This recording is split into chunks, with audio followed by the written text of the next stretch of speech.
দেখো আরো বড় বকখালি।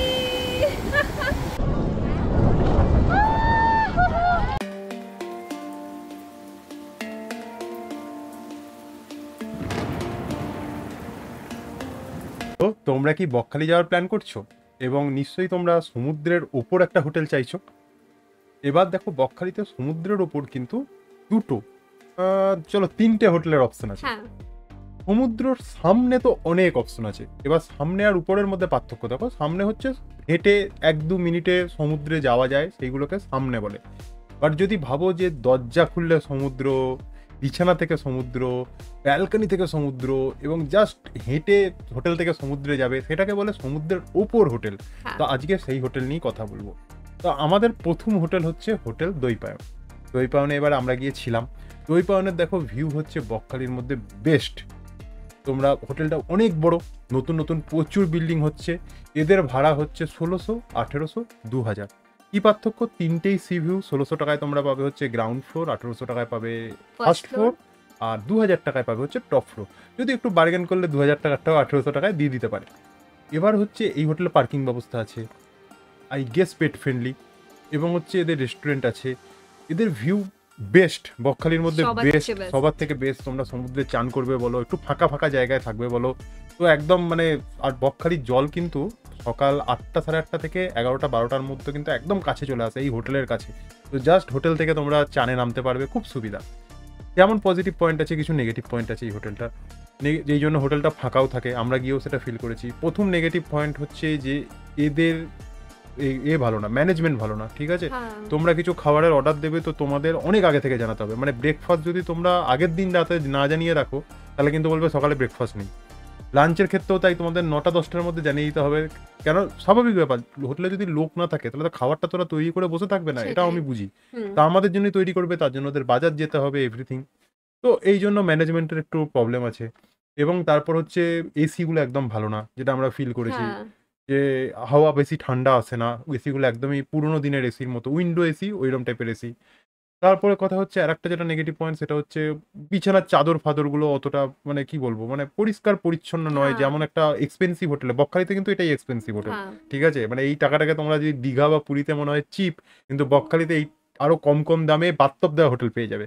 সেটাও একটা ভিডিও তোমাদের পরে জানাবো।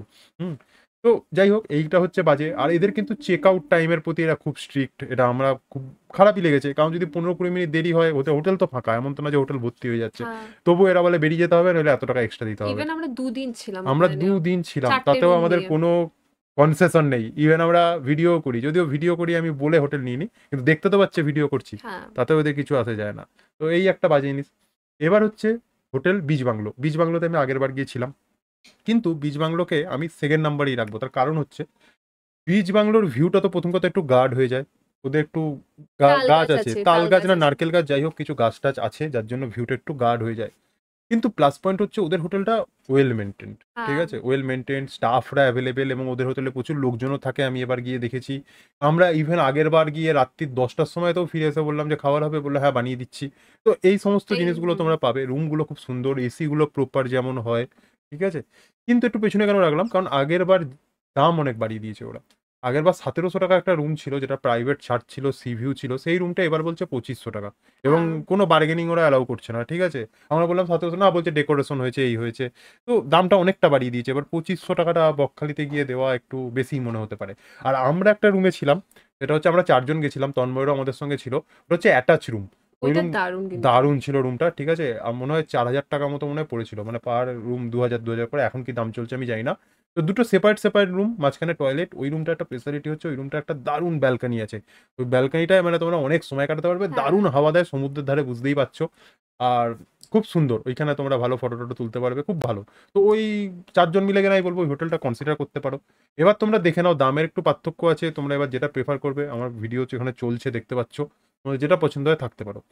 এবার আর একটা হোটেল 3 নম্বরে যেটা আমরা বলতে চাইছি, এটাকে আমি কেন হাব বলবো, কারণ হচ্ছে এদের দুটো হোটেলের ঠিক মাঝখানে, এবং এটা একটু পেছনে, মানে বিচ বাংলোর ঠিক পেছন দিকে। সো সি ভিউ প্রত্যেকটা রুম থেকে আসবে না, কিন্তু বলতে পারো সমুদ্রের ওপরই। কারণ কিছু কিছু এমন রুম আছে যেখানে একদম পরিষ্কার সমুদ্র দেখতে হ্যাঁ, পাবে। টপ ফ্লোরের রুম গুলো তো দেখা যায় বা হ্যাঁ, তো সমুদ্র। দেখা যায়।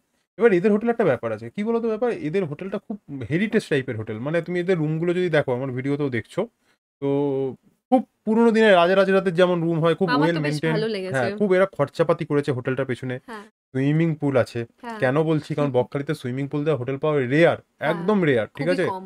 খুবই কম, হয়তো হাতে গুনে ৩টে ৩-৪টে হয়তো হতে পারে, ঠিক আছে?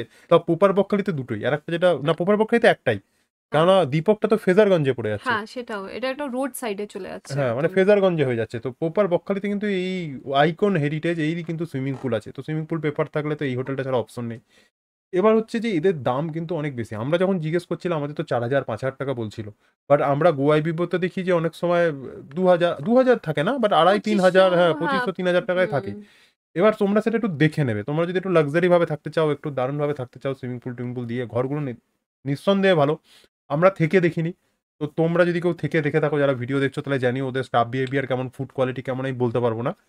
বাট সুইমিং পুল চাইলে তো অপশন ওটাই রয়েছে। হ্যাঁ, আর দামের ক্ষেত্রে আমি বলব যে একবার চলে যেও। কারণ বকখালি দেখো এই ৩টে যে হোটেল বললাম না, এদের ফোন করে বুকিং করার দরকার নেই। যদি আমি বিচ বাংলো, আইকন হেরিটেজের নাম্বার আছে কি দেখতে হবে।